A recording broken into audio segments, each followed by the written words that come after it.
What's up, ladies and gentlemen, boys and girls around the world? I would like to welcome you back to the Real Talk with Zuby podcast. Now, before we get into today's episode, I want to do a shout out to our sponsor, Ground News. Now, the people who sponsor this show, it's important that if you guys are enjoying the show that you actually check them out, and Ground News is really awesome. So make sure you download the app. I'm going to run this ad and tell you guys a little bit more about them. Today's sponsor is Ground News. Now, if there's one thing that we can all agree on, it's that the media landscape is fundamentally broken.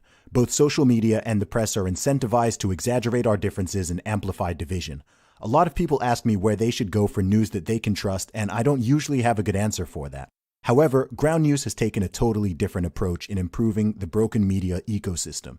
They're a news comparison platform, giving you the ability to compare how sources with different political biases are covering a certain story, so you can easily see if it's being spun to fit a political narrative. You can click on any article and see how balanced the coverage is. The blind spot feature allows you to see stories that are exclusively being covered by either the left or the right. This allows you to identify news that you may otherwise miss in your own bubble. Ground News is an apolitical platform. It's a place for moderates, conservatives, liberals, and the politically homeless. Try it for yourself today by downloading the free Ground News app on the App Store or Google Play Store. Just go on the store and search for Ground News. Highly recommend it. And we are back. So on today's episode, we've got on a man who I've been looking forward to having a conversation with for a long time. He is a classically trained actor. He is a veteran of Broadway. And this is the one and only Clifton Duncan. Welcome to the show, man. Well, thanks for having me, man. Appreciate it. It's been a long time coming. No doubt, man. 100%. I think we started following each other sometime last year.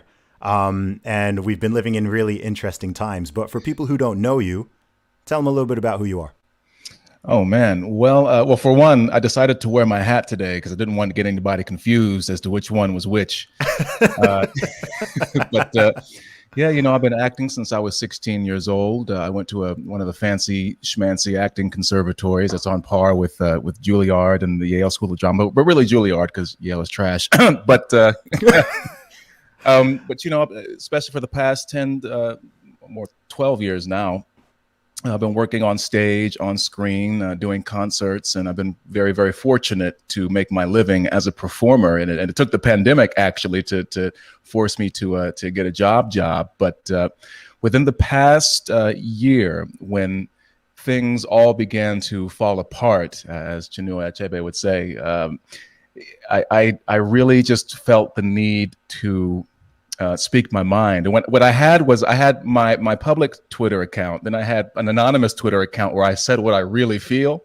And then after a while, I was like, I'm going to just start saying, what I think. And, it's one of the funny ironies of my life because none of it makes sense at all anyway, that my biggest accomplishment as an actor is my Twitter account at the moment.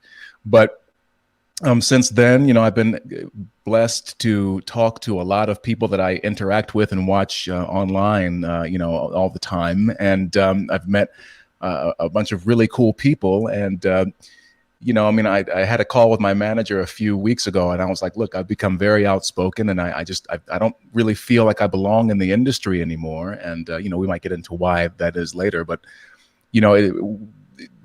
basically, so I won't go ranting with each passing day. I feel more and more compelled to say what's on my mind because I feel like one of the reasons that we're in the various situations that we're in now is because there's too many people who just sit back and they see things going wrong, but for self-preservation or self-interest, they don't say anything and they don't speak up. And whatever small impact or whatever that I have, the following that I've gained, it's really interesting and sort of a fun ride. But at this point, I feel like there are certain things that are more important than an acting career. That's really interesting, bro. It echoes very much how I was feeling in 2017, 2018, when I myself, as a professional musician who previously would have certain conversations in private with people, friends, family, etc. But then I reached a stage where it felt like the world was getting so strange, and this is prior to anything that's happened in the past year and a half, of course. It just felt like things were going so weird and so sideways. And as you said, a lot of it was happening because people were not having their voices heard. So early 2018, I myself started to use my Twitter account in particular to just start sharing more of my wider thoughts. I mean, at this time, people don't understand this now because they see how many followers I have these days. But back in this time, I mean, in 2018, I had 13,000, 14,000 followers. We're on track to hit 400,000 probably within the next couple days now. And it's crazy how many people will start. I'm sure you're starting to see the same thing, right? You're probably getting DMs and emails, messages, comments from people saying, man, thank you for speaking out, or man, I agree with you on so much, but I'm afraid to say this, or I'm worried about that. So firstly, I just want to say, man, like, respect for doing that, because there are so many people who, I think both you and I think there's millions of people who we're sort of representing and speaking for in a strange way. Yeah, and I mean, I do get those messages, and I am sympathetic to an extent, but like I said, more and more, I feel like it can't just be a small number of people who keep taking the slings and arrows of outrageous fortune, so to speak. It had more, and the reason, I think part of the reason, people say that, well, you're so brave and you're so courageous for speaking up, and I don't see it that way. But part of the reason that I don't see it that way is I just think so many people agree with us, and I think even if, I mean, I'm sure maybe maybe you feel this way as well, but I think the sort of red-blue, left-right dichotomy is becoming really archaic and obsolete. And I think people are beginning to discover, because of this online kind of realm, that those things really don't matter as much. Yeah, there are certain wedge issues that people would disagree on, and they, and they maybe will agree to disagree. But I really think that we're more similar and we have more in common just as a society and as a human race than we're led to believe. And so I don't view myself as particularly courageous, because I'm thinking to myself, well, a lot of people actually see what I see. And you mentioned, and you tweeted this today, which was really resonated with me. By the way, I did. This is an unpaid advertisement, but I did check out your program on how to grow your Twitter account. And okay, nice, awesome. That may have helped me a little bit. Oh, good. I'm glad to hear.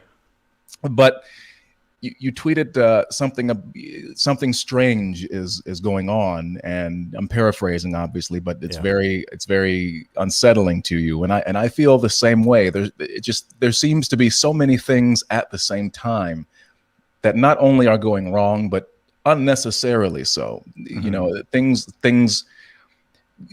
Things could be avoided if, I don't know, if we spoke to each other more, or if we got off of social media, or we stopped watching the news. I mean, I was thinking about this just before we got on, about the film The Matrix, which is where the whole red pill, blue pill concept comes from. And I said, but we're living in a reverse matrix right now, because right now the people that are living in the matrix, who are blue pilled, they're the ones who are going insane. It's supposed to be the other way around, right? Where it's like, I'm living a blissful existence. The steak is a wonderful steak. I'm drinking wine and everything is normal. And it's reality that's the horror show. But right now, it's the inverse. The Matrix is the horror show. And I'm seeing friends of mine, maybe former friends of mine, I don't know now, between the unrest, between the racial strife, the pandemic, I feel like I'm watching so many people around me that I've known for a long time, and that I know to be otherwise intelligent and compassionate people who are just becoming deranged. They're going crazy. They're losing their sense of normalcy. They're neurotic. They're anxious. They're angry, and it's a painful thing to watch. Meanwhile, I'm out here on the outside of that, kind of looking in, thinking to myself, yeah, the world is messed up, but that's sort of because life is messed up in many ways. And the more that you're able to recognize that, the more at peace it kind of makes you. But I'm watching everyone else who's inside this matrix, and I'm like, no, things are actually better out here. I don't know how you feel about that, but that's sort of what I feel like right now. Yeah, you're right, man. There's a lot there. The first thing is, I think that almost everything, and this even is historical, a lot of bad things that happen in society stem from dishonesty, right? Just people being unwilling to tell the truth, people knowing the truth, or people knowing that something is going on, but being afraid for various reasons. I'm afraid of losing my job. I'm afraid of being punished. I'm afraid of being kicked off social media. I'm afraid of cancel culture. I'm afraid, right? People are fearful to just tell the truth. And this goes for people in the media. This goes for people in the medical world, in the scientific world right now. This goes for people in the entertainment world. There's just this weird sort of dark cloud of mistruth that's floating around. And it's been happening for many, many years. And I think that it's also been combined, as you said, with very divisive narratives. So everything is about division right now. It's red and blue, black versus white, men versus women, straight versus LGBT, cis, I don't use that word, cis versus trans. Now you have masks versus anti-maskers. That's not a word. Anti-masker is not a word, but now it's pro-mask versus anti-mask, pro-vaccine versus, again, most people aren't even anti-vaccine, but it's all these false dichotomies are being painted. It's funny, back in 2019, when I was on the Joe Rogan Experience, I said we're living in a time where gender is a spectrum and politics is binary, which sort of alludes to what you were saying earlier. So when it comes to, someone's gender or sexuality, it's like, oh, wow, oh, no, you can be anything, right? It's no longer boys and girls, men and women. You can be whatever the heck you want. But when it comes to the stuff that actually is not binary, where there's nuance and where people are really individualistic and different, it's just like either you are all the way here or you're all the way there.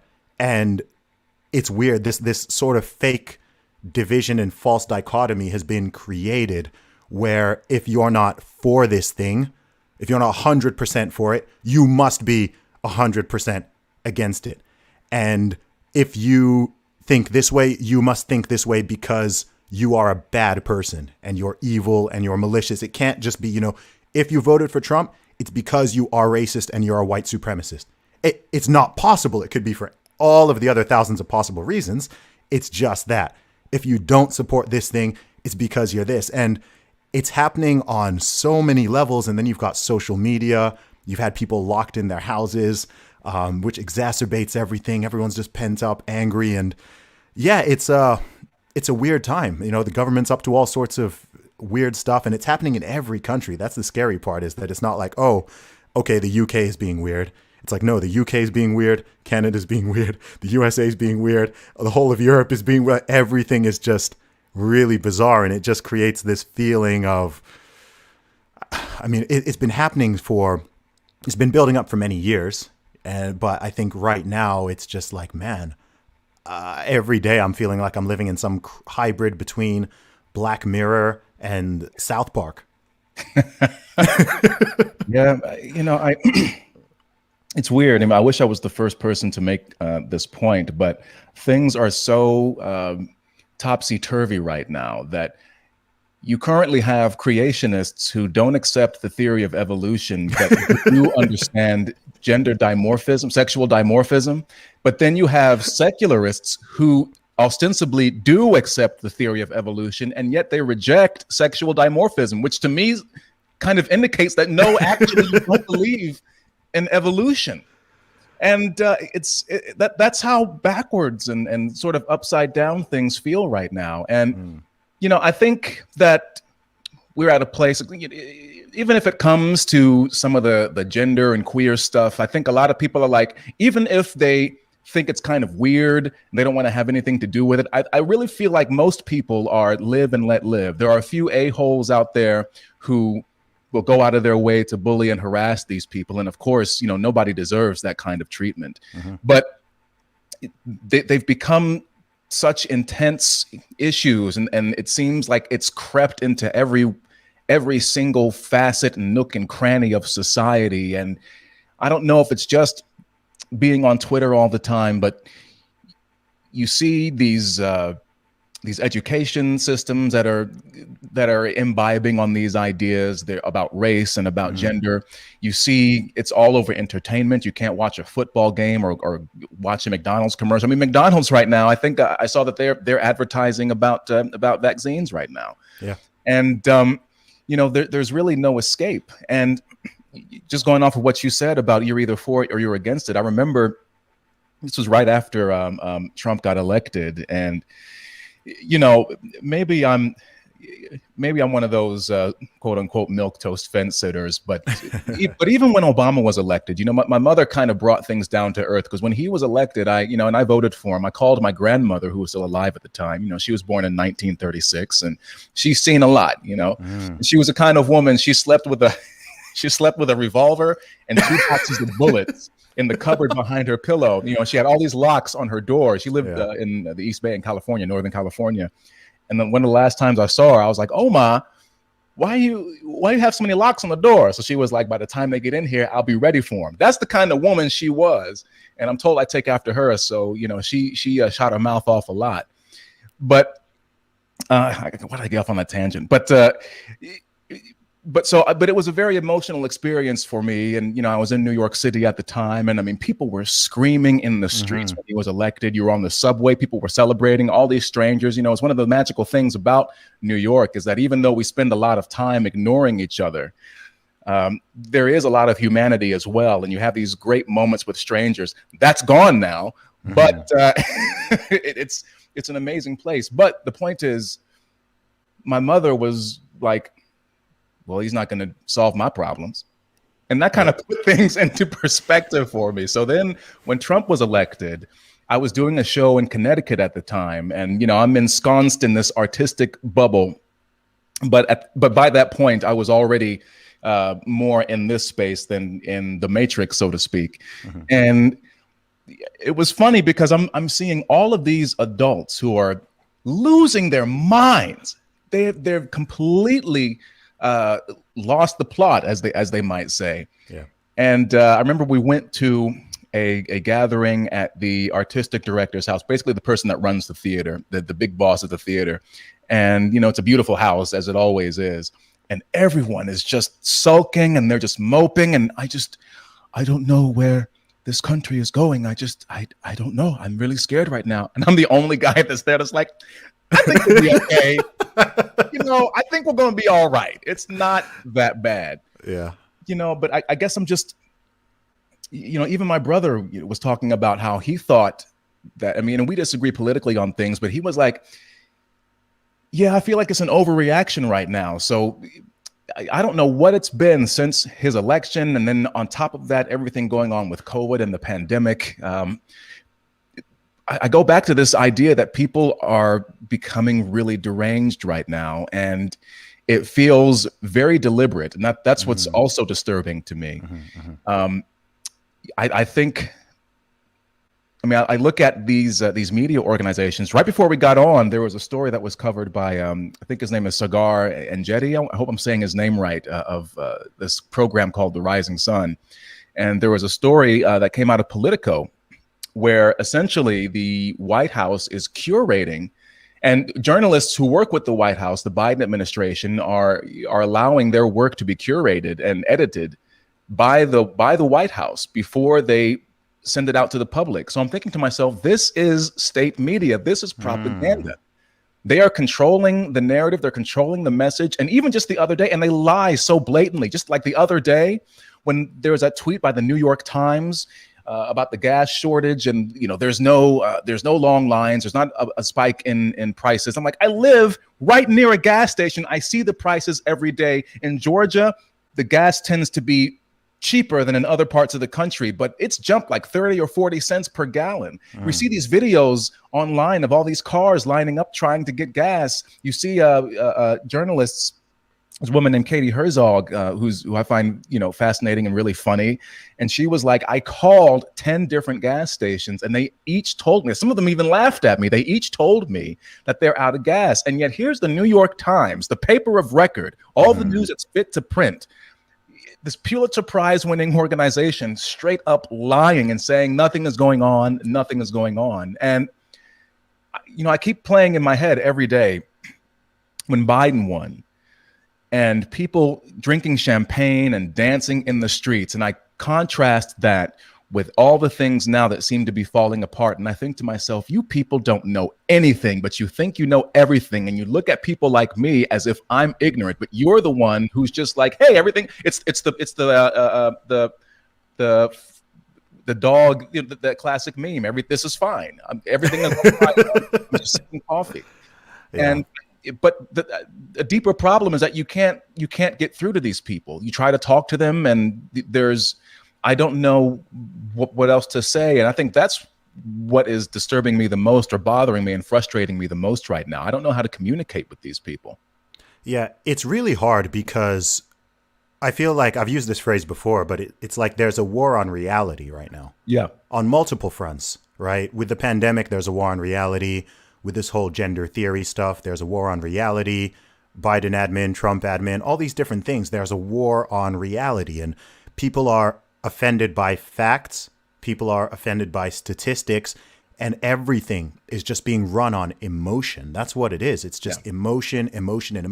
And there's a purpose for emotion, right? Human beings shouldn't just be purely cold, calculating automatons, right? We don't want that. We're both artists. We know that. Yeah. But if you're talking about serious decisions, whether they are medical or political or about society and culture and, crime, right? You've got people running around in the States pushing abolish the police, right? I mean, what a dumb idea. What a, just like, I mean, 2 years ago, nobody was saying that. No one would have even entertained that idea 2 years. And now all of a sudden you have prominent people pushing abolish the police, and they're claiming you want to do this to save Black lives. And I mean, why did the crime rates go up last year? It's because police stepped away in certain major cities because they were tired of all the nonsense and they're tired of catching flack for everything. And what happens? Assault goes up, rape goes up, robbery goes up, homicide goes up, etc. It's not rocket science. And who are the primary victims of these increases in violent crime? It's minorities. It's people that look like us, but they never acknowledge that.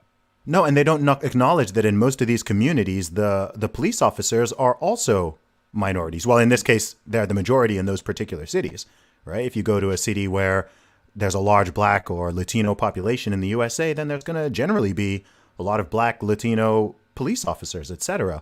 And it's so strange. It's just like everything is emotion. And I'm not a particularly hyper emotional person, so maybe that's why I find this whole thing extra strange. But it just seems really dangerous to be, I think it's dangerous to make emotional decisions when you should be functioning in a rational capacity. And once in a while, it's also dangerous to make purely rational decisions when emotions are involved. I think the former is probably, I can think of more situations where that's like potentially literally deadly. I'm not saying deadly as an exaggeration.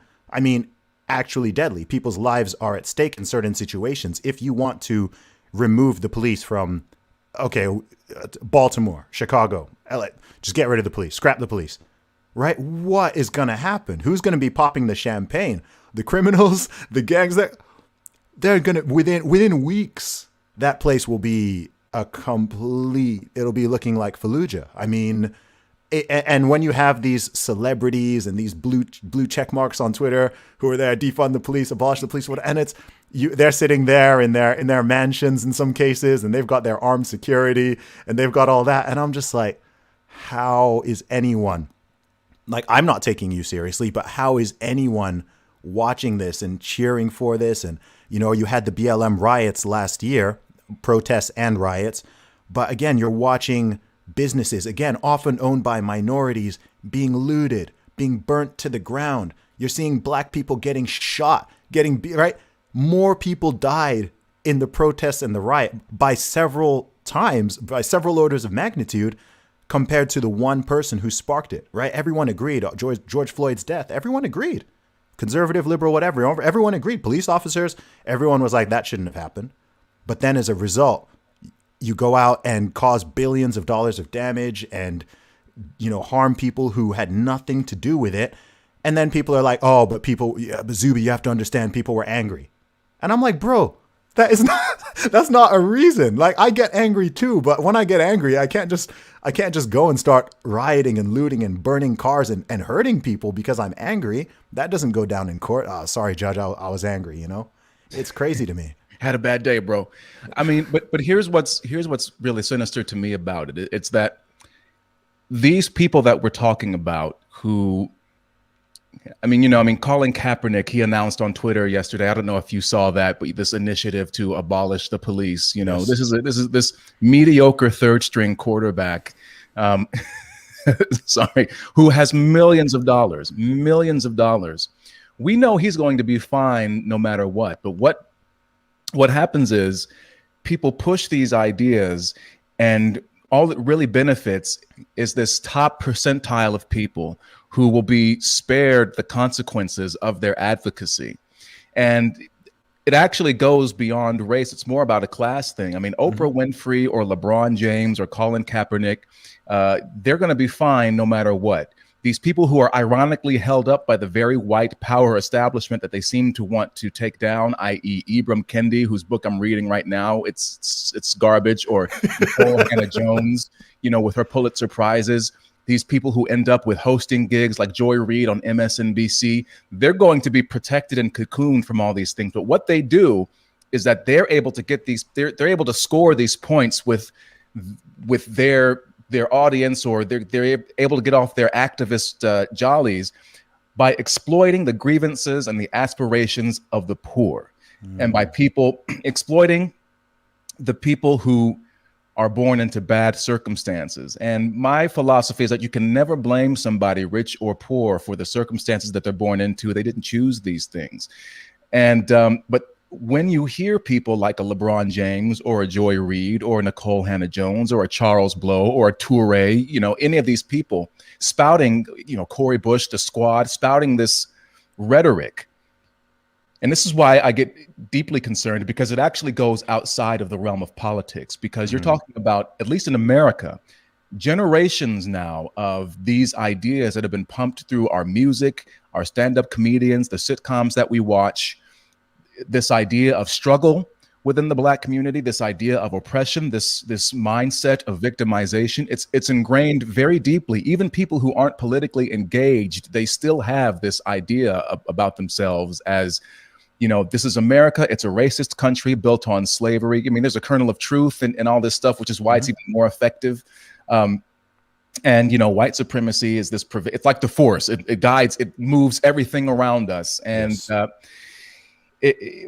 even beyond, even people who aren't politically engaged and sort of in the muck, or as interested in these kinds of things as we are, they still have these ideas. And what I try to explain to people is, I'm trying to figure out a way to communicate it without sounding as like I'm some sort of conspiracy theorist. But if you look at a Don Lemon, how many people end up becoming tenured university professors? How many people end up becoming famous athletes, pundits, journalists, well-known writers, politicians, et cetera, et cetera? So you have this small cluster of people who have this disproportionately large influence over the culture and over the cultural conversation.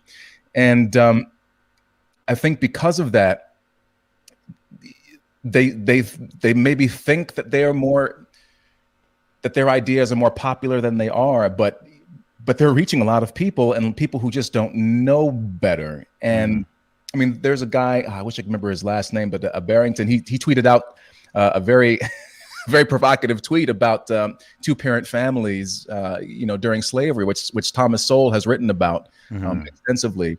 And the backlash that he got was so intense, and it was it was very emotional. It was very, it's not that he was condoning slavery, because no reasonable, rational person does. But the question underneath that is, how is it that there were more Black children being born to two-parent home? I believe this is the crux of the point. When it was illegal for them to get married. When there was more oppression, deliberate segregation and oppression, why were Black families more intact during this period than after the civil rights struggles, when Blacks attained more freedom, and now the family is so disintegrated?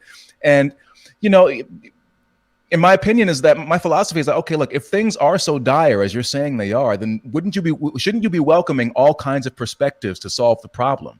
And the number of people who either don't know who someone like Thomas Sowell is, or they do know and they say, well, F him, he's an Uncle Tom and he doesn't believe in this, he doesn't believe in that. And it's clear that they never even have engaged with what he's written. The guy is 90 years old, still writing books. Yep. And it's that people, this idea of struggle, this idea of victimization, this idea that we are aggrieved and we are owed something, and we want revenge. I keep telling my white progressive friends who've drunk the Kool-Aid, and they genuflect all they can to try and show that they're good whites. I'm like, there's nothing you can do. You have to understand that these people hate you. They don't want equality. They want revenge, but they don't really get that yet. They might soon. I don't know. And but the broader point is that there is this clinging to, even if they're not politically engaged, even if they don't really know what critical race theory is, or postmodernism or Marxism, even if they don't know what these ideas are, they still cling to these very tightly to these ideas of oppression and victimization. And that's where I become very concerned. And I go back to what I was saying before about, I don't know how to communicate with these people, because my philosophy is, what you believe about yourself is what your world will be. And the change has to begin up here, and it has to begin in here. And I'm not really one to beg for white validation and acceptance, because I really feel like that's what a lot of this is. It's this weaponization of Black insecurity. And and it's just this huge push to gain white acceptance. And I'm like, how can you not see how disempowering that is? How can you not see how weak that makes you? 100%. Do you know what's extra interesting about it? The whole concept of this sort of white acceptance is that 90% plus of white people have already accepted you, right? Like, there's this whole notion. And, I'll talk on something like this and people will be like, oh, Zuby, you can't speak on this because you're not American. And, it's totally different. But look, I've been to America many times. I've spent a good amount of time out there. I've actually traveled more of America than most Americans probably have. And I've got, I interact with so many people. And this notion that white people in general, or white police officers, that white people are just out there as like it's 1920 trying to harm Black people, or like just attack them and keep them down, and this, and like, I don't know your experience in the acting world, but my career and my experience would suggest quite strongly the opposite, right? And look, in any situation, any color, any demographic, any group of people, you're going to have a handful of bad people, right? That's just how it goes. There's great white people, there's terrible white people, there's great Black people, there's terrible Black. Any demographic, we all know this, right? And if you exist in the real world and you interact with people in the real world, you know this. Otherwise, how would cities work? How would a city like New York or Atlanta even work if white and Black people were really, truly at each other's throats all the time? These cities wouldn't even work. It would just be chaos. You'd be going out every day and but then you interact in the real world, and cool. People are friends, people are friendly, people are polite, people are cordial, etc. So it's almost like there's the real reality, and then there's this sort of made up reality in certain people's heads. When I'm seeing LeBron James tweeting, Black people are afraid, Black Americans are terrified. Every time we go outside, we're afraid and I'm like, bro, I do not need to be a Black American to know that this is utter BS, right? This is BS. And most Black Americans do not feel this way, right? Michelle Obama talking about on a podcast how, every time she goes outside, she's afraid of I'm like, come on.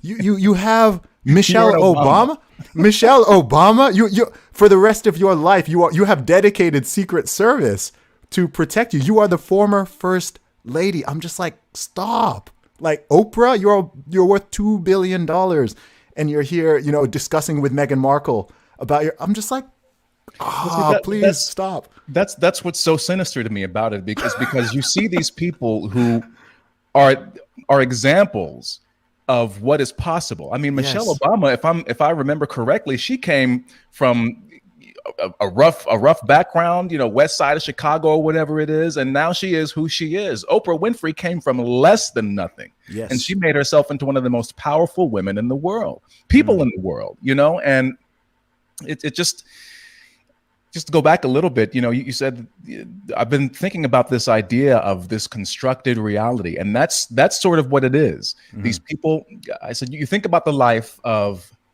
and I'm going to confine it again to, I guess, to blacks, but if I think about the typical life of, say, a black teenager, they wake up, they go to school, or if they're in the red state, and they, their teachers are telling them this about race in America. Then they listen to their favorite pop stars or whatever, and they're saying the same thing about race in America, or however America is. They check their Twitter, they check their social media or whatever, and there's yet more messaging about, America and racism and whatever that is. Then they go home, their parents might be watching the news, or they ingest the news themselves, and again, it's the same narrative. And yet, like you said, once you begin to deal with people in the real world, just like anywhere else, there's going to be tensions, and some people are going to be great, some people are going to be not so great, and there are going to be some people who aren't going to accept you because of the color of your skin. And that's a reality of life, that and it could be any number of things, our innate tribalism or whatever. But the question is, are you going to allow that to deter you from becoming a successful individual and being a happy individual? And I say that as somebody who, you asked me what my journey was. I used to believe in all this stuff. I mean, I totally used to have all that in my head about, I'm 6'3", and so it's like, I'm this intimidating presence, and people are scared of me, and white people, they just don't understand me. I just walking around with all this, with this armor on, this resentment, this anger, and feeling as though I can't really be myself. I remember Questlove wrote the drummer for The Roots. He wrote this op-ed, and I want to say it was Vulture or something like that, about, Questlove's a big dude, but he's someone who feels like he can't be himself because he's so big and because he's so black. And I have compassion for that, because that's how I spent, I'd say, the first 2/3 of my life feeling. And then I hit a point, I had sort of a few moments where, I'm not going to get into details, but I realized that I was the person who was putting up this armor, and that when I stopped presuming that other people did not want to interact with me, my life improved, and really my work improved a lot as well. And I know I said before about it shouldn't be about white acceptance, but the funny thing is, I went from somebody who just presumed, man, these white people, man, they don't understand me, bro. Like they don't get it, man. They see a black man coming, they feel like this. But I went to I became that person who, I'd be in New York, and you see like the, old touristy couples who don't, who barely speak English, excuse me, how do you get to yada, yada, yada? Or I'd be sitting at a theater waiting for a show to begin, and people would strike up a conversation, and I remember I had an ex-girlfriend, who enraged me at a certain point, because she said, well, Clifton, not everyone is out to get you. And at that point, I was like, man, you don't get it, man. You don't understand what the world is like for a black man like me. But once, and she taught me a lot of just about being more open, being more sociable, being a little bit more extroverted. And again, this idea of what you believe about yourself is what your world will be, that really turned things around for me. It's to the point where it's like, it's not that I'm naive about racism. It's not that I'm naive that people are going to, might judge me because of the color of my skin, usually progressives. But I know that one, yeah. My life is so much more, it's not easy, but I am more at ease and more at peace with myself and with the world. And going back a little bit, just being in the artistic world, right now, I mean, anti-racism, which, like I said, I'm reading Kendi's book right now, and it's filled with all of this flawed, fallacious thinking and all these presumptions about white people and about the world. And but it's taking the entertainment industry by storm right now. And I'm thinking to myself, and what I become resentful about is that this idea. And I had a conversation with a very well-known composer just the other day who said, well, older white man, well, historically, minorities have been kept out. And I'm like, I've been doing this for 10 years. I've been getting support from everybody from the time I was 19 years old. White, black, everyone told me it's one of the reasons I kept going. A lot of people get discouraged Julia Roberts was told she would never be a star. John Hamm of Mad Men was told he would never be carry a television series. People have been telling me, like, if you work hard, you really got something, and you're really gifted, and you should keep going. I have never ever been excluded in any point of my career, and I've built a list of credits, in a variety of roles and in a variety of genres that I'm very, very proud of. But nobody is patting me on the back. Nobody's coming and calling me some kind of groundbreaking performer for all the things that I've done. I'm completely excluded right now, even though the industry is saying, like, well, we want to be more inclusive, but I don't fit the narrative. So they don't really care about people like me. These same people who talk about, one of the tenets of this anti-racism cult is that you can never question a person of color, their lived experience, And I'm thinking to myself, well, what if your lived experience is that, well, things have been kind of nice for me and people have treated me generally well? They don't want to hear that. They can't hear it, and they ignore it. And so I have a theory. What's that? Maybe that's the real systemic racism. Elaborate. Think about that one, man. Maybe the real systemic racism is indoctrinating black people with this mentality and attacking them when they step outside of it, attacking them when they don't vote the way you want, attacking them when they don't play the victim, attacking them when they are trying to encourage people to see each other as equals or to be more so-called colorblind, etc. What do you get called? You get, the names people get called. You know how people get put back in check, right? It's for there's no other race where you're supposed to vote for a certain party or vote a certain way just because you have that skin color. And if you don't do it, you're going to be absolutely demonized by both people within your race and people, outside it. I'm using these terms in quotes because to me, race isn't really it's not really a thing. But to me, or what about in the music world? Okay. So in music, if you're black, they want you either to be a gangster and a thug stereotype, right? They want that stereotype, or they want you to play the woke victimhood narrative, right? It's one or the other. So even if you're successful, even if you're Oprah level, even if you're Michelle Obama level, or in entertainment, whatever, they still have these stereotypes and these caricatures. And if you don't fit them, what are they going to call you? They're going to call you a racial slur, or they're going to say, oh, he's corny, or he's not real, or he's this, or he's that, or whatever. And it's like, that's interesting, right? Or in music, okay? You can rap about killing N-words all day long. You can rap about robbing N-words, killing N-words, shooting N-words, etc., right? Imagine if there was a white rapper who explicitly rapped about killing white people. Imagine if there was a Chinese rapper or a Jewish rapper explicitly talking about killing, harming Jewish people, Asian people. People would freak out. Meanwhile, black rappers are making songs which sound like they could be KKK anthems. And people think that's fine. That's normal. That's cool. That's hip. We'll rock to that in the club. We'll play this on the radio, etc. You're not getting on the radio with this. You can get on the radio with a song talking about murdering all kinds of black people. You cannot get on the radio with a song talking about killing people of any other race. And that's been totally normalized over the course of decades. So that's what I say. Maybe that's the real systemic racism. The fact that black people are supposed to fit in this little box where you're supposed to accept the victimhood narrative. You're supposed to accept all these other racism narratives. You're supposed to accept certain thoughts about black people, about white people, even including holding people not to the same standard.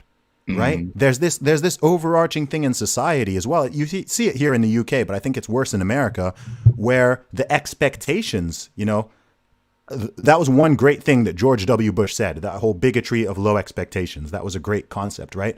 This whole idea that the bar and what's considered acceptable behavior for black people, we can put it a bit lower than for everyone else. It doesn't matter if you're talking about academia, if you're talking about career success, if you're talking about actual behavior, criminal behavior, right? It's like, oh, well, there's always an excuse for it, right? A black person will kill another black person and they'll still find a way to blame white supremacy. A black person will kill an Asian person, they'll blame it on white supremacy. Like whatever it is, it's like they have these conclusions and no one can ever just be like, actually, maybe there's some agency here and there's some personal responsibility here. And I've had this argument with, especially progressives, even white progressives, where no matter what, they blame everything on racism. I'm like, well, no, like they blame it all on white people, on racism. And I'm like, look, at what point do black people have agency, right? I am a black man. You are a black man. I have agency. I control my behaviors. I control what I do. If I go out and I do something ridiculous and someone is trying to excuse it by, oh, well, he's black, so that's, it was the white person's fault somehow. He's the victim of a system. And, if it weren't for the system and the structures and the institutions, he wouldn't have done that. And it's just like, come on, man, like this bigotry of low expectations. And then these, this bullying and coercion of you must think like this, you must believe this, etc. I'm having this theory. I'm sort of expanding on it here, but I'm thinking, man, maybe that is I don't generally like the term systemic racism, but I'm like, man, that is actually a system which has been designed over the course of many, many decades to keep black people in a certain place and also to keep black people angry, right? Just angry. They want black people to be angry all the time. You can't just be happy and content and getting on with people or whatever. It's like, no, you're supposed to be angry. You're supposed to always be fighting. And this is an epiphany that I had. It was actually the night before Trump's election. I was walking around, this apartment that I was staying in, and I was a little stoned. I'm not gonna lie, but I had this epiphany where I said, you know what? Exactly what you just said. If you are a happy, self-confident, self-possessed, self-assured black person, especially a black man, the Democrats, if you want to call it the left or whatever, they have absolutely no use for you, even contempt for you. Mm-hmm. And just going back on what you were saying there, which was a lot, what popped into my head was this idea that the modern day slavers realized they no longer need shackles and chains. They just use ideology. And that's what becomes very sinister about it, because they frame it in a way that it's actually empowering, that it's good for Black Americans. I'm saying, I'm specifying, but Black Americans to see themselves in this way, to see themselves as less than, and that's what I want people to get out of. I don't want them to see themselves as less than. I want them to understand, like, we are people who we started at the bottom. Now we're here. What I mean? We had a president, bro. Yep. We had a president. And that's such an amazing historical transformation and turnaround. And I think to myself, just through the ages, from, you have writers like Ralph Ellison, or Langston Hughes or James Baldwin, to performers. I mean, I feel like I stand on the shoulders of people like Harry Belafonte, who I met, Sidney Poitier, Sammy Davis Jr., Paul Robeson, even though he was a dirty commie. These people,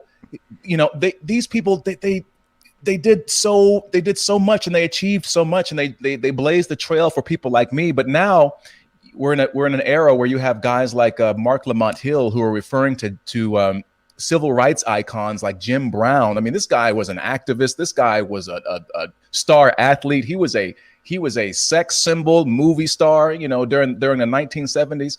He was referred to as a mediocre Negro by Mark Lamont Hill for having the temerity to go to meet Donald Trump to try to figure out. Oh, I remember that. What was going to happen with the black community, or you see what happened to Ice Cube. Ice Cube was in a group called N-Words with Attitude. Yep. Or Lil Wayne came up from the projects. He came up from. I remember I was, we're about the same age. I remember when I was a kid, and I'm like, who's this little 13-year-old rapping with all these like grown dudes? Mm-hmm. But as soon as both of these men went to Trump's White House, Kanye West. Well, that's kind of a different thing, but let's focus on Ice Cube, Ice Cube, and Lil Wayne. But I mean, these guys, they came from nothing, and they also rode on the back of this incredible. When people say that no one's listening to black people, I get so offended, because this as a hip hop artist, you can go online right now and find videos of people battle rapping in Bogota and Australia and Canada. I mean, hip hop has taken the world by storm, and it's just yet another avenue that black and brown people have used to get our voices out there, and we've shifted the culture in so many ways. But that's beside the point. As soon as these men went to the White House, then all of a sudden, people were talking about how Lil Wayne wants so badly to be white, and I'm thinking to myself, what are you talking about, bro? Or they're dumping all over Ice Cube. I'm like, dude, this is Ice Cube, bro. This is F the police Ice Cube, man. Are you kidding me right now? And so, it's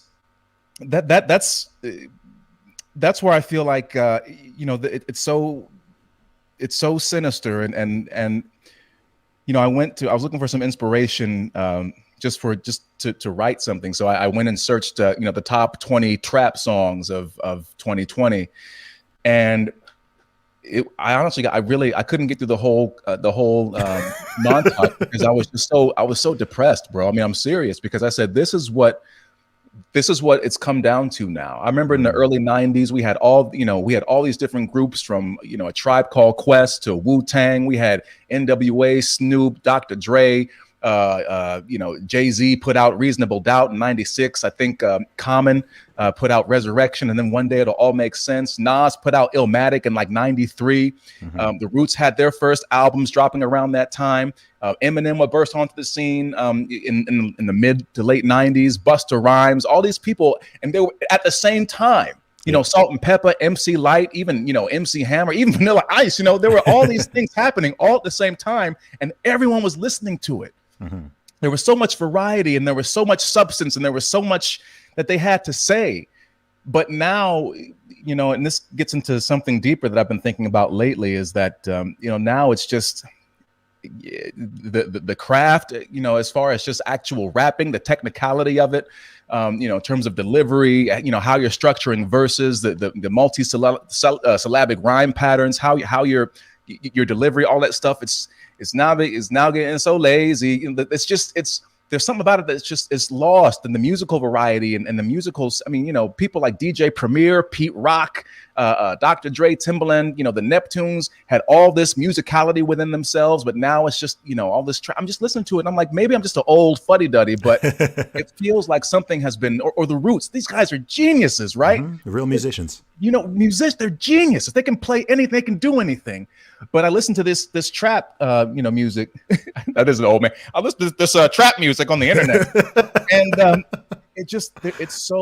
it's so devoid of meaning. It's so devoid of anything. And this is what I've been thinking about. I kick it to you is that, and I'm somebody who, I'm not as staunchly atheistic as I was 10 years ago, but I still am. But at the same time, when I listen to conservatives talk about the God-shaped hole, or the absence of religion or something to believe in, I think to myself, and also within the context of everything falling apart right now, I think that there's something in the spirit has died. Yes. And people don't have anything to believe in outside of this materialism, or consumerism, or this instant gratification. There's nothing driving people towards something that's meaningful. And I think that's why people like Jordan Peterson have taken off so incredibly. And of course, the people that we've been talking about before hate his guts for that. Yeah. But there's something deeply amiss, and I would say I never use this word, but even evil, that is interesting. That seems to be driving things and seems to have emerged. But there's like this spiritual absence, or just this lack of something there. And I feel like, especially for Black people, it just feels very prominent. And I feel like, again, it's being driven out of them by these ideological concepts that are telling them that they're worthless and they're nothing, and that their lives are meant to be brief, full of strife, full of struggle and pain, and, like you said, rage. You can't live a life angry all the time. You can't. And if you're angry or if you're afraid, you're missing out on all the things that make life meaningful. And I feel like we don't know what life means anymore. We don't value it. And that's why, one of the reasons, I was working, I know I'm talking a lot, but no, it's fine. I'm so intrigued. Well, one of my first jobs, I was working at McDonald's down in Virginia. And I remember one of my coworkers was talking about a party he had been to over the weekend. And he talked about how a guy, it's the classic, it's almost a cliche scenario, but this guy stepped on his shoes and he thought, and he just casually said it, and he's talking at work about this. He's like, yeah, man, he stepped on my shoe, but I thought about shooting him, but, I wasn't going to shoot him, but just like saying, like, I was at the store, I was going to get the Skittles, then I got the But the complete, and this was the mid 90s, bro. So this is a long time. And, and Cornel West writes about this in Race Matters, about this nihilism, this sense of not valuing themselves. And I think that's what's so sinister about it, because we are teaching them not to value themselves, whether it be through the music that we ingest, or, the education, quote unquote, that we receive, the images on the news. There's this constant messaging from the Democrats as well, is that your life actually doesn't mean anything, and you don't mean anything because you're Black. And it's not, like you said, it's not the Klan that's saying this. No, it's supposed anti-racist, but it's also other Black people and elite Black people that are saying this as well. Yes, and it's the craziest thing. And but it's been highly effective, and that's where I get kind of down about this stuff. Man, there was so much there, dude. I know, I kept talking. I'm sorry. No, it's good, man. It's so interesting, man. It's so interesting, especially because, when I first followed you on Twitter, I remember you had liberal and atheist specifically in your bio. And so it was interesting because I saw that and I was like, okay, like, so I'm like more conservative and I'm, Christian. And so I've followed you on Twitter now for like, I don't know, I think over a year. And I've seen, I don't know how conscious of it, like you are, even in terms of what you're putting out there, but like I've seen like a shift, right? I've seen a certain shift, and I'm like, no, that's really interesting here. Man, there's so many things. I don't even know where to begin. One part of it, though, I was going to make this point earlier. One thing that's really interesting, I think, is the concept of identity, right? And this goes across a lot of the things we've been talking about, and even things we haven't. And I think this is people define themselves with certain labels, and everybody has an identity. Some of it can come from yourself. Some of it comes from dint of birth. Some of it also comes from what other people cast onto you, or what society casts onto you. And I think that when it comes to identity, I mean, we all, I think both of us are quite vocal critics of what we call identity politics, but identity is so powerful because if you criticize or say something about something that someone considers part of their identity, they get offended at best or very angry and hostile at worst. All right. A lot of people do not separate themselves from the identity. So, for example, I'm a Christian, right? So I believe in Christianity. But if someone criticizes Christianity or doesn't believe in it or makes a joke about it, etc., I do not deem that as a direct personal attack on me as a person. I can separate the idea of Christianity from myself as a human being. And I think same with anything political, right? So if someone is a staunch Democrat or a staunch Republican and they really, the type, they really identify with that label, then number one, they stop thinking because they have to just go with the party line and they have to go with whatever they're sort of supposed to believe. They stop being free thinkers. But also, if you make a criticism of their candidate or their politician or the party itself, etc., they get very, very offended, very, very angry, very hostile. And I think something that's interesting, and this has happened with, I'd say both a lot of black people, certainly in the USA, and it's more understandable there given the history, but it's not that dissimilar in the UK and in Europe, where part of the black identity is sort of, I don't think it is, but it's been projected and people have been made to believe that it's about pain, it's about struggle, it's about racism, it's about, right? And as a result, when you question certain things, if you say you don't believe in white privilege, or if you say you don't believe that black Americans are oppressed, or you're not sure about these notions of systemic and structural and what's the other one? Institutional racism, and this notion that white supremacy is everywhere and it runs America and it's in every, right?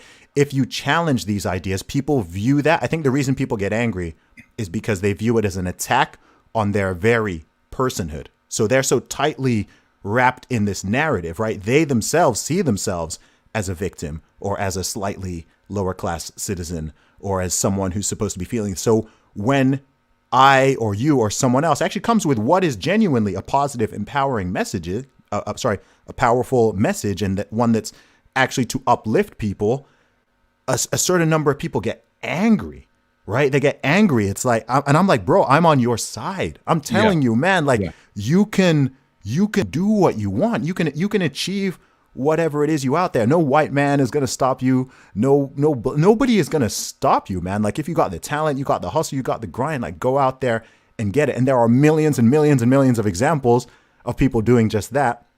And you can see how it's worked for them. So I think that sort of identity thing is really what happens. And I think the sort of story, you mentioned Jordan Peterson earlier. And I think that we all, individually, collectively, I think people need to tell themselves better stories, because the truth is, and one thing you brought up earlier is that, there's a kernel of truth to most things, right? So if someone wants to talk about the history of the USA or specifically the history of black Americans, right?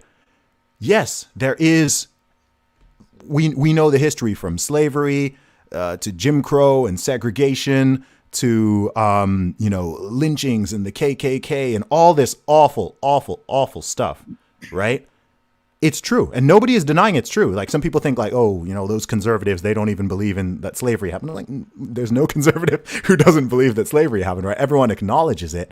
But number one, the past is immutable.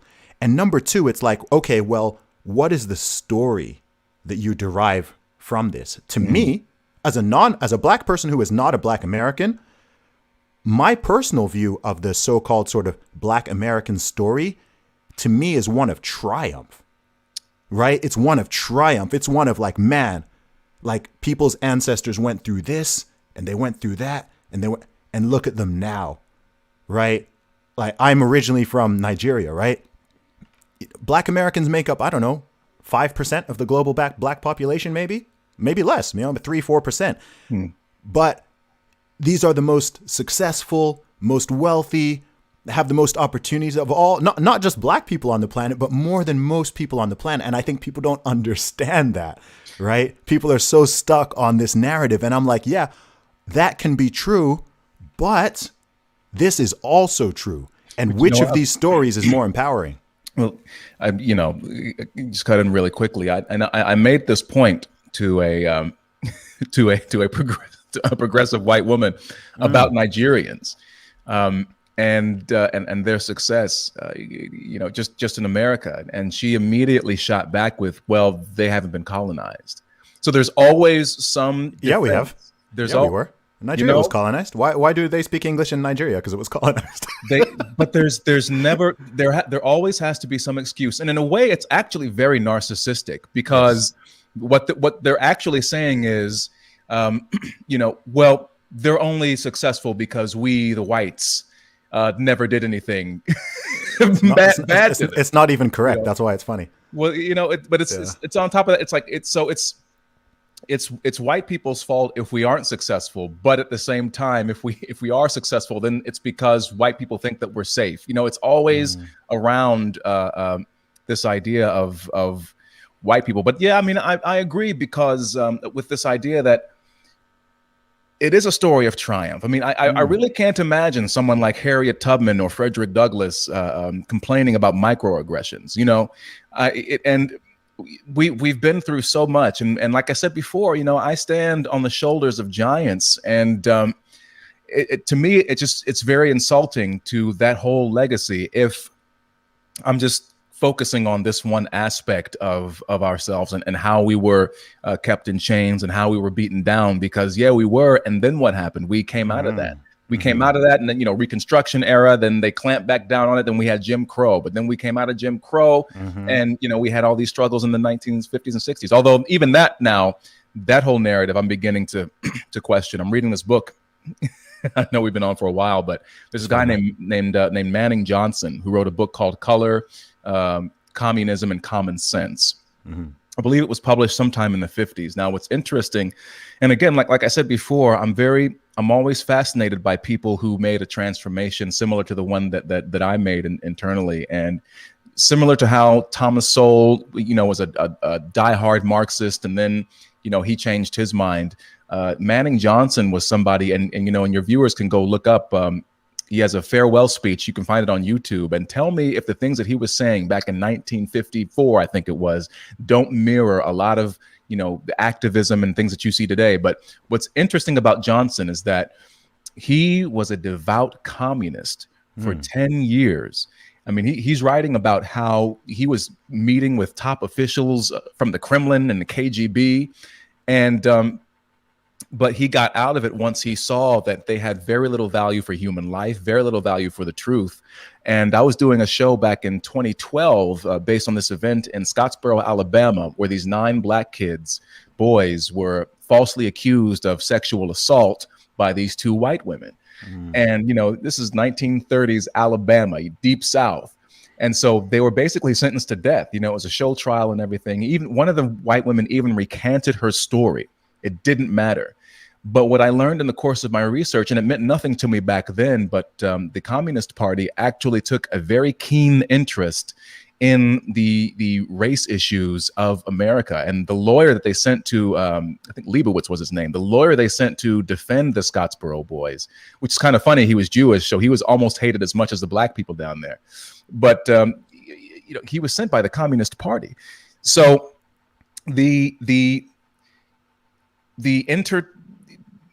intertwining of Marxist ideology and social justice or civil rights, mythology or legend, I don't know if that is a realm that's been explored enough. But it also makes me sort of take a step back and say, well, what have I been told that's actually true, and what have I been told about that whole era that is false, and how much of that agitation that we saw in the mid 20th century in America, which I think there are definitely echoes to it as far as what's going on today.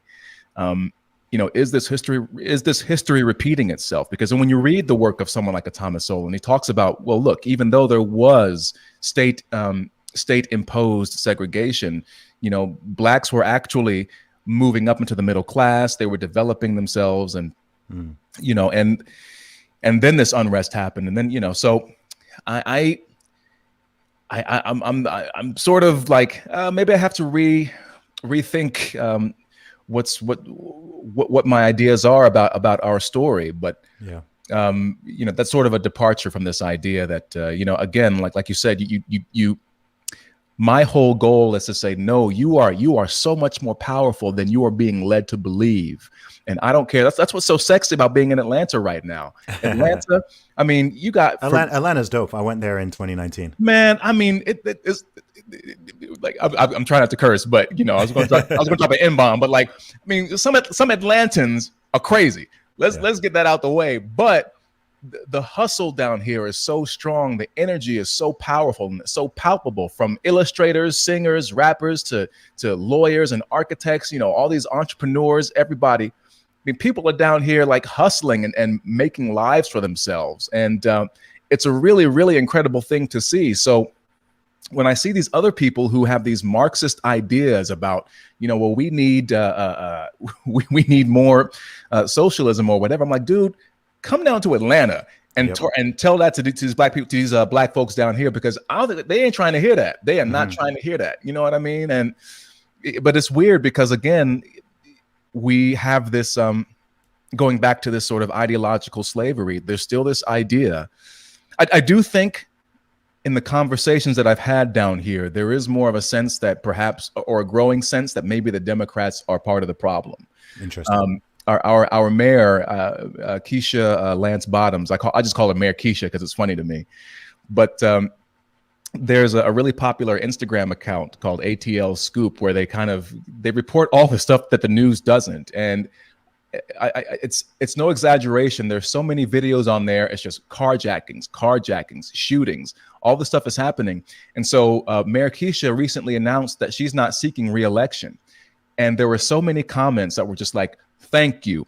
Bye, Keisha. They're done with it. So I think there's more of a heterodox kind of ideology down here, even though there's still a lot of loyalty to the Democrats. At the same time, I think that black people down here, at least, are more in tune with what's in their best interest. That's because so interesting, man. People don't want to have their cars jacked. That's so interesting, man. Because I was in Atlanta in October 2019. I was there for 2 weeks for the first time I'd ever been there. And I was at, do you know A3C Festival? Big hip hop festival and conference. It's one of the biggest hip hop festival and conferences in the UK. In the USA. It runs for 4 days in Atlanta. So, I saw like T.I., 2 Chainz, Charlemagne the God. I saw a lot of people there. But what was really interesting, 2 things actually. So of course this is during the Trump presidency. And the first one, so I was obviously, meeting tons of people, going out for lunch, having conversations, etc. And the first thing is that I got recognized by a lot of people there. And do you know what they recognized me from? Hey, I saw you on the Ben Shapiro show. Wow, yeah. And I saw you on the Candace Owens show. Okay. So I was surprised by the number of people who recognized me there from those 2 shows. I'm there and someone's like, hey, are you Zuby? I'm like, yeah. There's like, and sometimes the voice comes down a little. They're like, yeah, I saw you on the Ben Shapiro show, and this is like a black guy from Atlanta, or, there were people there from Alabama. There were people from all over the US. Right. But I was kind of like, man, that's interesting. Right. Like, because people imagine, everyone who watches Ben Shapiro is like a certain demographic or whatever. And I'm here in Atlanta at a hip hop conference and people are telling me they saw me on the Candace Owens show and the Ben Shapiro show. I think more people said those 2 than the Joe Rogan one as well. And Joe Rogan is a bigger show. So I was like, this is interesting. And then when we were just going out for lunch and dinner and stuff, we were having conversations. You talk about what's going on in the world, whatever. And, I met a few people who were like, explicitly pro-Trump, but I was expecting a lot of like TDS. I was expecting a lot of Trump derangement syndrome, but a lot of people were, I was impressed by how balanced people were. Most people were just like, yeah, he did this thing that's good. He did that's good. Like, I don't like this part. It wasn't just like because I'm coming from prior to this, a few weeks before, I was in Los Angeles and San Francisco. San Francisco, especially. San Francisco. Dude. Like, I love that city, but yeah. I was getting in arguments with absolute strangers because of Trump. I'm in an Uber and I end up like having arguments with the driver. I'm in the airport. I'm not even bringing him into the conversations, and people are just like so anti-Trump. And I was like, wow, okay. And then, also in Atlanta, that was the first place I saw a MAGA hat. Really? Yes, I saw someone wearing one in Atlanta airport. And then he got on the train, and I was kind of watching this guy. I was like keeping an eye on. I was like, oh wow, is anything gonna pop off? And it was so funny. I was on a what's it called? There's like a metro there, right? Yeah, it's the MARTA. I was on that, and there was a older white guy with a Trump hat on, and he was standing next to a 20-something-year-old black girl who was wearing an RIP Pimp C t-shirt. And I'm there watching like, ooh, is something gonna What happened? Right, yeah. I was like, is something gonna, and I'm just like, Somebody no. gonna Yeah. I was just there like, oh boy, like, and no, everyone was like chill or whatever. Cause I've seen these videos. Again, this is 2019. So I've seen videos on Twitter of people, getting assaulted for wearing MAGA hats or having them pulled off them in New York or whatever. So I'm just there like, okay, this is interesting. And I'm talking to my Republican Trump supporting friends and they're like, yeah, I've got a hat, but I don't wear it in public because I don't want to get attacked or whatever. And I'm just there in Atlanta. I was like, wow, I wasn't expecting that in Atlanta would be the place where I'm sort of seeing this. So all of that was just super interesting to me. It was just really eye opening. And I was like, okay, that's dope. There's way more intellectual diversity and genuine tolerance than it may seem. Well, and here's the thing, it's funny, you talk about getting into arguments with your Uber drivers in San Francisco. I've literally had Uber drivers here, black guys, use the term SJW. Like really? they literally say that. And it's funny because, again, like you alluded to, I mean, I spent 15 years in New York City and, they think that they are the center of the universe and that everyone else is dumber than they are. I think during the course of this pandemic, we've learned otherwise, but they have this idea in their heads that everybody who lives down south, it's a bunch of rednecks and hicks who don't know anything, but they don't understand that I think that black people tend to be more socially conservative than they really understand. But just like you said, there is a lot more variety of opinion down here. And I mean, again, just talking to all different kinds of people, it's not that people are,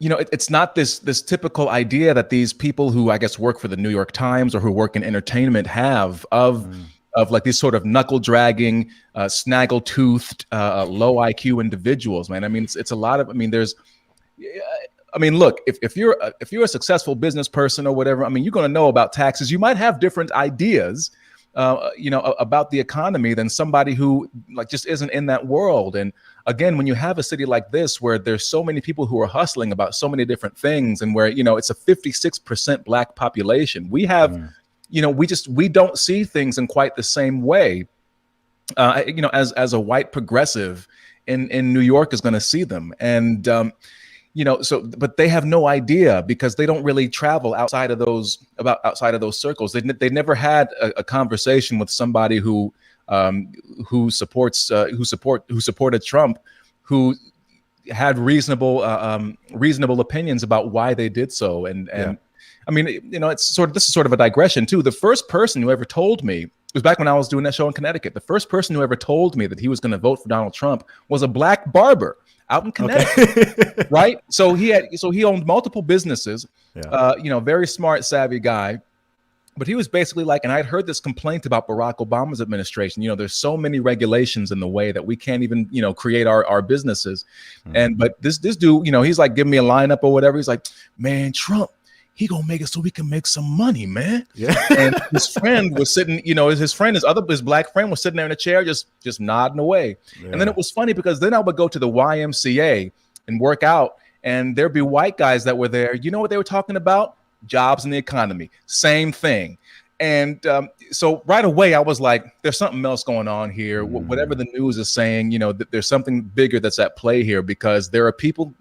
And it's really heartening when you think about it, because there are people who are outside of that sphere, and they're just completely unfazed by this idea that Trump is a racist and white supremacy. They're much more practical, and I think that's what it is. They're less theoretical, and they're much more practical and pragmatic about things, and just less emotional. And less emotional about stuff. Yeah, it's so interesting with Trump because I've never seen someone get so many people all over the world in their feelings, right? Where it's so odd to me. Like, there are people I know who are like on almost any topic, they're calm, rational, fair. You mentioned Trump, and it's all feelings. Yeah, it's all feelings, and I'm just like, yeah, wait, okay, I can understand. Like, I can totally understand not liking the way he talks and his demeanor and some of the things. He's a brash New Yorker, like, and number one, I'm like, he's always been like that, right? Donald Trump didn't just show up. Donald Trump has always been like that, man. He's been like that all the way through. And actually, Black Americans used to love him. Like there's so many hip hop songs praising Donald Trump. Every song before 2015 that references Trump, it's all about how they want to be him. Yeah, Jay-Z said, I'm the ghetto equivalent to Trump. Mac Miller made a whole song called Donald Trump. Ray Shremmerd made a song called Up Like Trump. Like, Trump has been mentioned by so many rappers. I saw that thing when he went on G Unit Radio back with like 50 Cent, and they're all gassed. Like he comes in the studio and they're so hyped. Like Tony Yayo is like, yo, I'm with Donald Trump. Like, yo, teach me how to make money. Yeah. And then it's just like, the media just had this narrative, and he suddenly became like this whole new character. And again, it was this alternate reality was created where Donald Trump was, and you saw, maybe the most prominent example of someone who is otherwise sane, who just totally got taken by this, is Sam Harris, right? Like, suddenly Donald Trump is an existential threat. He's comparable to Hitler. He's going to bring in the new, the Fourth Reich or something. He's a white supremacist. He's borderline all of these things without justification, by the way, just all these labels and things. And I'm like, whoa, this is weird, man. I can get not liking the guy. And what was also weird about it is there are a lot of legitimate criticisms that could be made about Donald Trump or his presidency, but most people don't even go with those. They go with they'll just make things up, right? They'll say, I'm like, dude, there's so much that you could say about him that you criticize. Why? You don't have to make anything up. No, people going to the Russia, the whole Russia thing. I'm like, dude, that whole thing was a conspiracy theory. He's a Russian asset. They're pushing that on CNN. They're pushing that out on the news. I'm talking to people and they're like, yeah, but he was installed by Russia, whatever. And now the people saying that are sort of freaking out about the fact that some people thought this most recent election was not legitimate. And I don't know, man. It's all really weird. But bro, we can talk forever. I know, man. You're one of those people like we can talk forever. We'll definitely get you back on the podcast again. But do you have anything coming up that you want people to know about, or where can they check you out online? Oh gosh, yeah. Just find me on Twitter. I'm at Clifton A. Duncan. On Instagram, I'm Clifton Duncan online. And please subscribe to my YouTube channel. Just my first and last name, Clifton Duncan. I want to upload more entertainment-focused content to there. I also have a Substack called Musings from the Apocalypse. Nice. You can sign up for free there right now. I want to do more writing. Just I got a podcast coming soon of my own. I just have to get myself in gear. and do it, but just follow me and on all those platforms, and just say hey, and be friendly. Awesome, man. No doubt, bro. So good to talk to you at last. And yeah, man, all excited to see where this all goes. Hey, man, appreciate it.